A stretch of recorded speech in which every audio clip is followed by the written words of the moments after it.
I just, I know I'm part of it, so I hope it doesn't sound immodest if I say I just think it's a really exciting show.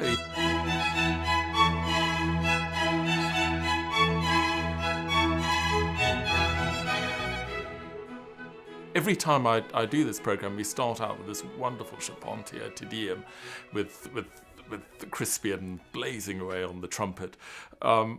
And it's, there's an incredible sense of style to and this sort of, grandeur. Many of the Baroque trumpet tunes are very familiar. People know them all from weddings. The Prince of Denmark's March, the Trumpet Voluntary and the Stanley Voluntary.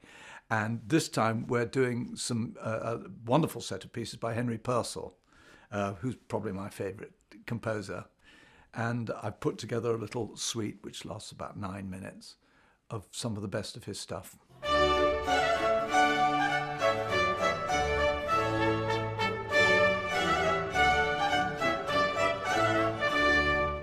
Four Seasons by Candlelight has been going for quite a few years now. What do you think it is that makes this concert so magical? I've always loved this ethos because, first of all, visually, you've got lots of different people coming on and off the stage. To people that aren't used to classical music, that's, very attractive. There's always something for them to watch. Now, in the new version, we have David Juritz not only playing the Four Seasons magnificently, but he leads it from the violin. And that, again, is very good for the punters, for the audience, to follow what's going on in the music. At the time that Vivaldi wrote it, would have most likely, in fact, conductors didn't even exist then, so it would have been directed by the soloist.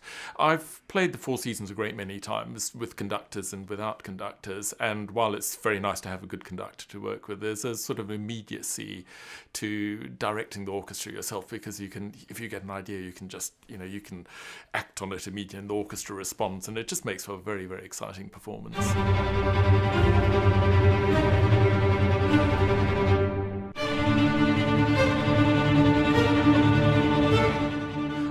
The Four Seasons is one of the most theatrical pieces in the repertoire. It's just Vivaldi gives you this.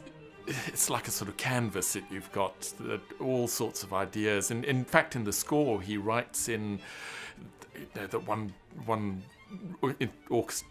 part of the orchestra has got to play like a dog. There's a famous bit in one of the movements of Spring where viola has to imitate a dog barking, or you've got people falling over on the ice, or you have raindrops or the wind blowing. And so, with all those images which Vivaldi gives to us, you can really just let your imagination, run wild. Got a wonderful singer, Rebecca Bottone, and very glamorous too. I mean, I know David and I are very glamorous, but she's even more so. And of course, we're all done up in costume, which makes it rather fun. And I imagine that you don't often get to play with a singer as a trumpeter. Curiously enough, I do, because I've made a speciality of it. I've been very, very lucky. I've worked with some of the world's greatest singers, like Dame Kiri Tekuana. I have specialised playing the trumpet not too loudly. That was the art in the olden days.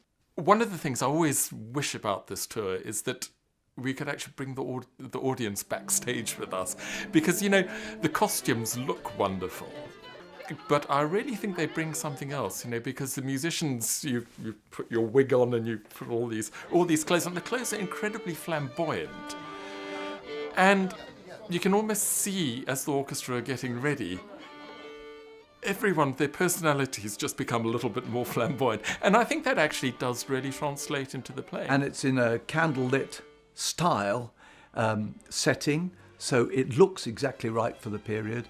And then, of course, we're playing all this beautiful, beautiful, easily accessible music of great variety.